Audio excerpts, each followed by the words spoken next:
Olá, bom dia para você nesta quinta-feira, 12 de maio. Pode chegar, seja muito bem-vindo. Agora são 8 horas e 31 minutos no horário de Brasília.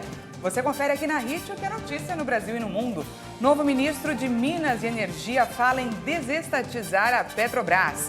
Inflação acumulada nos últimos 12 meses passa dos 12%. Nos destaques internacionais, líderes da Finlândia defendem adesão à OTAN. E Estados Unidos superam a marca de 1 milhão de vítimas da Covid. Em seu primeiro pronunciamento como ministro de Minas e Energia, Adolfo Saxida afirmou que solicitou estudos ao governo federal sobre a privatização da Petrobras e da Pré-Sal Petróleo, responsável pelos contratos da União do Pré-Sal. Aliado do ministro da Economia, Paulo Guedes, o economista também defendeu o prosseguimento da venda da Eletrobras, que depende do aval do Tribunal de Contas da União. Vamos ouvir o que ele falou. Existe hoje uma prioridade, uma urgência no Ministério de Minas e Energia, que conta com o apoio do presidente Jair Bolsonaro. Nós precisamos dar prosseguimento ao processo de capitalização da Eletrobras. É fundamental avançarmos no processo de capitalização da Eletrobras, sinal importante para atrair mais capitais para o Brasil e mostrar ao mundo de maneira definitiva que o Brasil é o porto seguro do investimento. A inflação de abril fechou o mês em 1,06%, que é o maior índice dos últimos 26 anos para o mesmo período. E no acumulado do ano, ela passou dos 12%. O que mais subiu foi o preço dos alimentos, que pesa e muito no bolso do trabalhador. Em São Paulo, por exemplo, a cesta básica compromete mais de 70% de um salário mínimo. O poder de compra do brasileiro está cada vez pior. Fica difícil até para comer. O Índice Nacional de Preços ao Consumidor Amplo, que é considerado a inflação oficial do país, ficou em 1,06% em abril, segundo dados do IBGE. E para o grupo de alimentação e bebidas, a inflação do mês passado passou dos 2%. Com isso, o preço da cesta básica já compromete quase todo o salário mínimo, pelo menos aqui em São Paulo. A pesquisa mais recente do DIEESE, o Departamento Intersindical de Estatísticas e Estudos Socioeconômicos, mostra que em abril, a cesta básica na capital paulista custava R$ 803, 71% do mínimo, o valor mais alto de todo o país. Mas até em Aracaju, onde foi registrado o menor preço do Brasil, a cesta pesa no bolso do trabalhador. No mês passado, custava R$ 551, ou 49% do salário. E o pior é que essa cesta é calculada para suprir a necessidade mensal de uma única pessoa. Os salários, em geral, não estão acompanhando o aumento dos preços.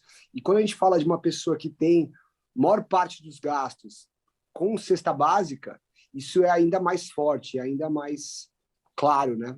Para muita gente, está quase impossível comprar vários produtos, como o tomate, que no acumulado dos últimos 12 meses teve alta de 125%, ou a batata, que subiu 78%, e o café em pó, que quase chegou ao mesmo patamar, com aumento de 74%.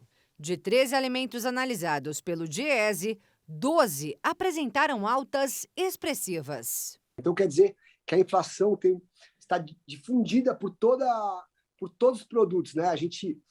Se você olhar o IPCA do mês passado, o índice de difusão é de 78%, ou seja, aquele nível de aumento de preços já está entre 78% dos preços, ou seja, a inflação já se espalhou por toda a economia. Mas será que é possível driblar os preços altos e ainda manter uma alimentação saudável? Segundo especialistas, algumas alternativas podem sim deixar a cesta básica mais em conta e também mais rica em nutrientes. Tem algumas trocas que são saudáveis que nós podemos estar fazendo, como, por exemplo, algo que é comum nas cestas básicas é a salsicha. Podemos estar substituindo a salsicha por ovos, né? Então, o ovo ele tem na sua composição proteínas, vitaminas e minerais que são muito mais nutritivos e saudáveis do que a salsicha. Uma Uma cesta básica normalmente é composta por arroz, feijão, óleo, sal, açúcar, café, molho de tomate, milho, ervilha, farinha de trigo, bolacha, pão de forma, manteiga, leite em pó e as proteínas, sardinha, atum, salsicha e o charque, que, segundo a nutricionista, também deve ser substituído. Nós podemos estar incluindo outros alimentos fontes de proteína, né, como frango, filé de frango, sobrecoxa de frango. Frutas, legumes e verduras não estão na cesta que divulgamos, mas a nutricionista recomenda trocar os enlatados pelos alimentos naturais. E uma dica é estar sempre observando os alimentos que são da época. Os alimentos que são da época, as frutas e verduras da época, tendem a ser mais baratas, mais em conta, mais acessíveis. E isso facilita com que a pessoa tenha ali uma diversificação em termos de vitaminas e minerais e que se torne aí de fácil acesso. Assim, é possível comer melhor com um custo um pouco mais baixo, pelo menos até os próximos aumentos que certamente virão. Mas há uma boa notícia. A tendência é que os preços continuem subindo, porém num ritmo menor. Essa é a expectativa. Claro que tudo pode mudar, depende do dólar, depende das eleições, depende da efetividade desse aumento dos juros. Vamos ver como é que a economia vai sentir, mas a previsão, né, é que os preços comecem, não é que os preços vão cair, mas eles comecem a subir num ritmo menor do que aconteceu no primeiro semestre e em 2021. E agora vamos para os destaques internacionais. Nesta quinta-feira, o presidente e a primeira-ministra da Finlândia anunciaram seu apoio à adesão do país à OTAN. A nação nórdica compartilha uma fronteira de 1.300 quilômetros com a Rússia. A declaração de apoio à Organização do Atlântico Norte era esperada depois que o governo finlandês apresentou recentemente um relatório sobre segurança nacional do parlamento do país, que delineou o caminho para ingressar na aliança militar liderada pelos Estados Unidos como uma das opções. Se espera que a vizinha Suécia também anuncie em breve a sua intenção de ingressar na aliança por um processo semelhante. Vale lembrar que a Rússia alertou os dois países contra a adesão à OTAN, dizendo que haveria consequências.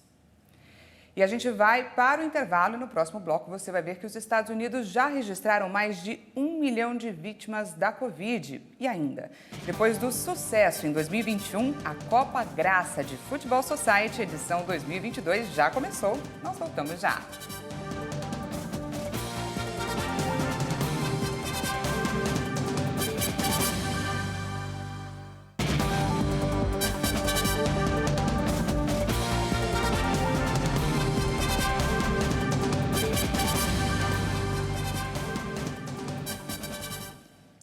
Olá, seja bem-vindo mais uma vez. Estamos de volta ao vivo. Agora são 8 horas e 42 minutos no horário de Brasília. E a Coreia do Norte reconheceu nesta quinta-feira o seu primeiro surto de Covid desde o início da pandemia. A agência oficial de notícias KCNA disse que as amostras coletadas de vários pacientes doentes com febre em Pyongyang no último domingo eram consistentes com a altamente contagiosa variante Ômicron do coronavírus. De acordo com a agência, o líder norte-coreano Kim Jong-un afirmou em uma reunião de emergência de seu gabinete político que implementaria um sistema de controle do vírus de emergência máxima, com o objetivo de eliminar a raiz no menor tempo possível. E os Estados Unidos já registraram mais de 1 milhão de mortes por Covid. Os dados divulgados pela agência Reuters apontam que o número representa cerca de uma morte para cada 327 americanos.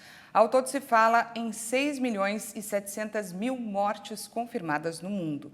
Agora o verdadeiro número de vítimas, somando aqueles que faleceram como resultado indireto do surto, é provavelmente de 15 milhões, segundo a Organização Mundial da Saúde. Com o avanço da vacinação, a ameaça da Covid tem diminuído. Muitos norte-americanos já tiraram as máscaras e retornaram aos escritórios. E aqui no Brasil, o Ministério da Saúde confirmou que a média de mortes por Covid-19 voltou a ficar acima de 100 após uma semana abaixo desse patamar. O Brasil registrou 126 mortes por Covid-19 em 24 horas. O total de óbitos pela doença desde o início da pandemia já chegou a 664.516. Também foram registrados 23.398 novos casos de Covid-19 em um dia. Ao todo, já são 30.617.786 diagnósticos confirmados. Depois de uma semana abaixo de 100, a média móvel de mortes chegou a 108 vítimas diárias. A curva apresenta tendência de estabilidade, com uma variação de 9% em relação a 2 semanas atrás. A média de casos na última semana foi de 16.469 registros por dia. Os dados mostraram uma tendência de estabilidade, com uma redução de 9% em relação a 2 semanas. Vamos dar uma olhada em como anda os números por aqui. Afinal, o Brasil já aplicou mais de 434 milhões e 75 mil doses de vacinas contra a Covid. Vamos ao nosso vacinômetro. Segundo o Ministério da Saúde e as secretarias estaduais de saúde, a primeira dose foi aplicada em 83,37% da população, enquanto 77,37% dos brasileiros tomaram a segunda dose. E os que receberam a primeira dose de reforço chega a 42,75% dos brasileiros. E por causa da queda no número de casos de Covid, a União Europeia vai suspender o uso obrigatório de máscaras em aviões e aeroportos a partir da próxima segunda-feira. A Agência Europeia de Segurança Aérea destacou que a suspensão da medida é um grande passo para a normalização do transporte aéreo. O texto informa que o uso de máscara vai ser recomendado para voos de ou para um destino onde seu uso seja obrigatório no transporte público. A agência sugeriu aos passageiros que tossem e espirram que devem considerar usar uma máscara para tranquilizar os que estão sentados nas proximidades. Questões técnicas sobre a cabine do avião, como a alta frequência com que o ar é trocado e os filtros de alta eficiência, também foram sublinhados no comunicado. A flexibilização das regulamentações sanitárias vem em um momento de aumento de viagens na Europa, após 2 anos de atividade reduzida pela pandemia. E ainda nos destaques internacionais, com a repercussão em todo o mundo da morte da jornalista palestino-americana do canal Al Jazeera, representantes da União Europeia e dos Estados Unidos cobram investigação. A repórter morreu atingida por tiros enquanto cobria uma operação do exército israelense no campo de refugiados de Jenin, na Cisjordânia ocupada. Pedimos uma investigação imediata e minuciosa e total responsabilização. Investigar ataques à mídia independente e processar os responsáveis são de suma importância. Continuaremos a promover a liberdade de imprensa e proteger a capacidade dos jornalistas de fazer seu trabalho sem medo de violência, ameaças às suas vidas ou segurança ou detenção injusta. Sua morte é uma perda trágica e uma afronta à liberdade de imprensa em todos os lugares. Pedimos imediatamente uma investigação rápida e independente para que os autores deste terrível crime possam ser levados à justiça.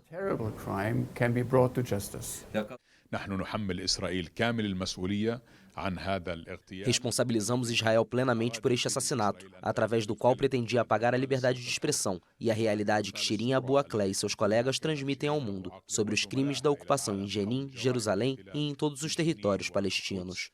Israel quer silenciar a liberdade de expressão e a voz da imprensa, bem como a verdade, que transmitem a atroz ocupação israelense e seus crimes.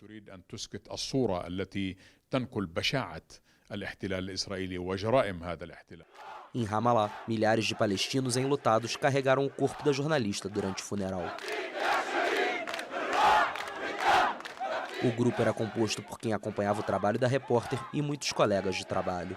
No escritório do canal na cidade, choro e homenagens para Abu Akleh.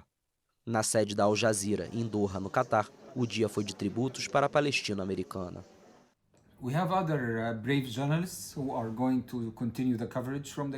Temos outros jornalistas corajosos que vão continuar a cobertura do chão, e eu sei que Shirin ficaria feliz por eles fazerem seu trabalho. Isso não vai impedi-los. Eles não vão parar de dar voz aos sem voz.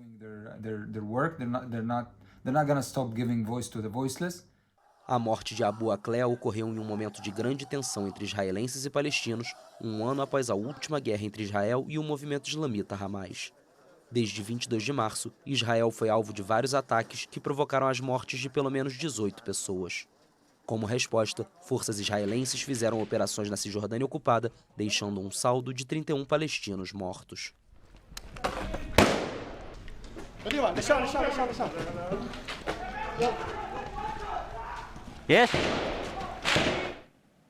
E agora a gente vai mudar de assunto para falar sobre a Copa Graça de Futebol Society edição 2022, que começou nesta terça-feira em Poá, região metropolitana de São Paulo. Depois do sucesso em 2021, quando foi realizada na Baixada Santista, a competição cresceu e está sendo disputada em outras regiões do estado, movimentando a Igreja Internacional da Graça de Deus, seus membros e convidados. Foi dado o pontapé inicial para a edição 2022 da Copa Graça de Futebol Society.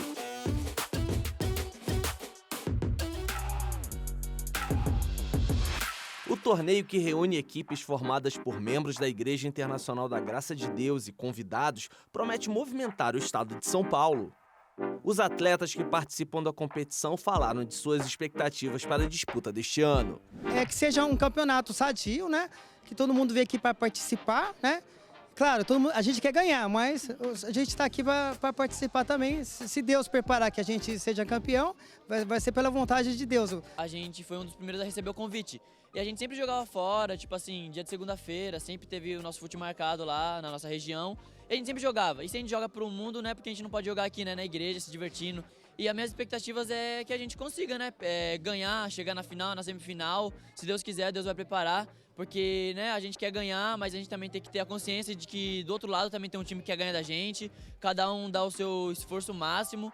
Querer se divertir, né? Se divertir, pegar, ganhar e levar a vitória para casa. Mas além de talento com a bola, é preciso disciplina, espírito esportivo, respeito e educação dentro de campo.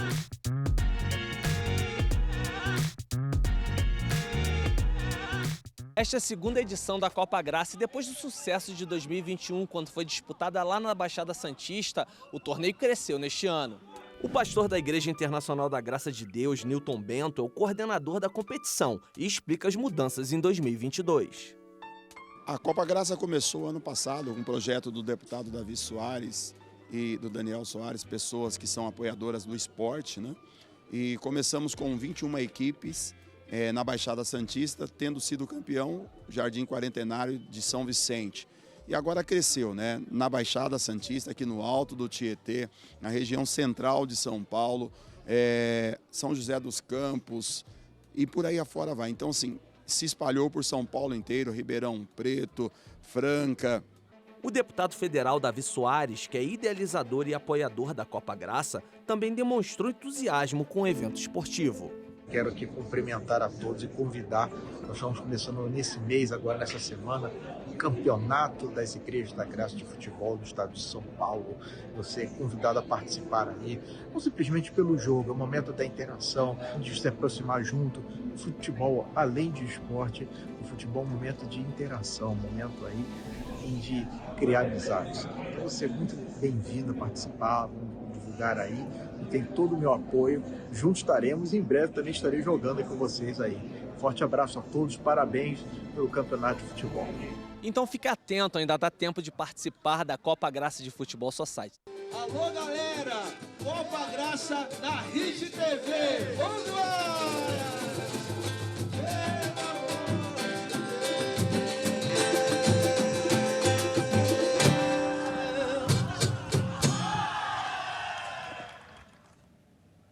E você acompanha todo o torneio durante a programação aqui da HIT. Essa edição fica por aqui mais uma vez. Obrigada pela sua companhia. Às 10 horas, Patrícia Velenic chega com mais informações. E à 1 da tarde, eu e ela esperamos por você. Até lá!